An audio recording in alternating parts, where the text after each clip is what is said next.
So when you hear the word Nirvana, yeah, you probably think of the legendary 90s rock band. But get this, in its early days the band actually had another name, Bliss. And that little fun fact? It perfectly sets up a huge misunderstanding about one of Buddhism's deepest concepts. So what's the real story? What's the difference between simple bliss and Nirvana? Let's get into it. On the one hand, you have bliss. Think of it like a temporary high, something fleeting that you might even find shortcuts to. It's great while it lasts, but it comes and goes. Nirvana, on the other hand, well, it definitely involves bliss, but it's so much bigger than that. It's a stable, profound state of being that you can only get to through some serious, diligent work. We're talking about the difference between a quick sugar rush and changing your entire metabolism. To really put a fine point on it, the famous Buddhist scholar Bhikkhu Bodhi describes nirvana as a state of perfect happiness, complete peace, complete inner freedom, and full awakening and understanding. I mean, listen to those words. This isn't just about feeling good. This is the whole shebang. It's the ultimate goal of the entire Buddhist path, to fundamentally understand reality in a completely new way. So to really get to the heart of what nirvana is, we have to grapple with this pretty weird term that the ancient texts use to describe it, the unconditioned. For a long time, this phrase can seem totally cryptic, right? But it turns out understanding this one idea is the key. It's the key that unlocks the whole concept, connecting both the deep philosophy and the day-to-day practice of Buddhism. Okay, so to understand the unconditioned, let's start with its opposite, the conditioned. It sounds technical, but it's actually super simple. In Buddhist thought, conditioned is just another way of saying caused. It refers to anything that is subject to the law of cause and effect. And when you stop and think about it, that's pretty much everything we experience, every single day. And this leads us to a really central Buddhist teaching called Paticca Samuppada, or conditioned arising. Now, this isn't just a general abstract idea about cause and effect. It points to a very specific chain of events, a kind of subconscious programming that, according to Buddhism, keeps us trapped. It's the actual mechanism of our own enslavement to our reactions. So how does this chain of enslavement actually work? Well, it's remarkably logical, and it happens 1,000 times a day. First, you've got your senses, your eyes, your ears, and so on. Second, those senses make contact with the world. Third, that contact creates a feeling. It could be pleasant, unpleasant, or just neutral. And then, and this is the crucial part, that feeling almost instantly gives rise to craving, or tanha. We want more of the pleasant, we want to get away from the unpleasant. It's a loop that runs on autopilot all day long. But here's the good news. Here is the escape hatch. As Bhikkhu Bodhi says, it is here in this space between feeling and craving that the battle will be fought. That tiny gap, that microsecond between when you feel something and before you automatically react with craving, that's the whole battlefield.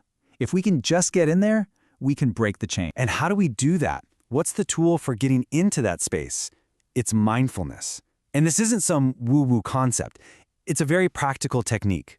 By developing a mindful awareness, we learn to just watch our feelings as they pop up without immediately jumping to react to them. This is what breaks the chain.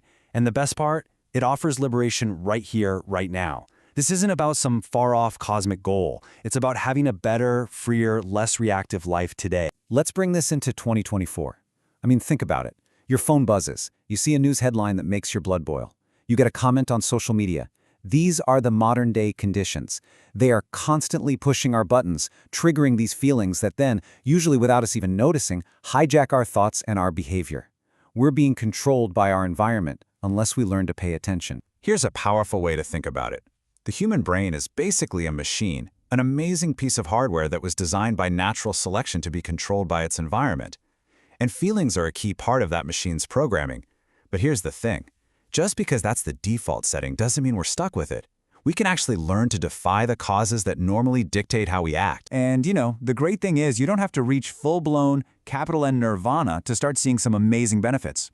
The author of our source material tells this great story about coming home from a meditation retreat. His wife told him his voice sounded completely different, calmer, nicer, before he'd even said anything important. It just goes to show that even moving toward a less conditioned life has real, tangible effects that other people can notice. Okay, let's clear up a common stereotype. You hear this phrase in mindfulness circles all the time, don't make judgments. And it can sound, well, kind of passive, right? Like you're not supposed to have opinions? But that's a total misunderstanding. It's not about being a doormat or abandoning your ability to think. It's about not letting your automatic knee-jerk feelings make the judgments for you. It gives you the power to step back and choose your response consciously. You know, this leads to a pretty fascinating comparison. You could say there are two kinds of enlightenment. You've got Buddhist enlightenment, which is all about becoming aware of the inner chains of cause and effect, seeing how your own feelings are controlling you. And then you have the Western scientific enlightenment, which is about understanding the outer chains of cause and effect, how the physical world works. They seem different, but really, they're both the quest for a clearer, more honest view of reality. So let's circle back to this idea of the unconditioned.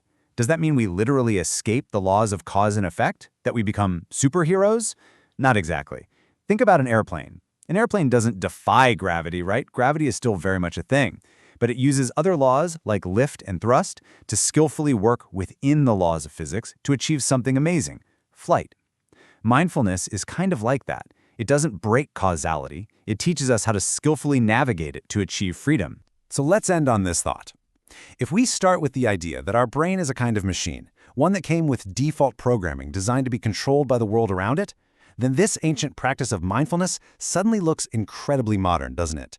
Could it be the very tool we need to become our own programmers? To take the controls and begin to rewrite our own code for a freer, more intentional, and more awakened life?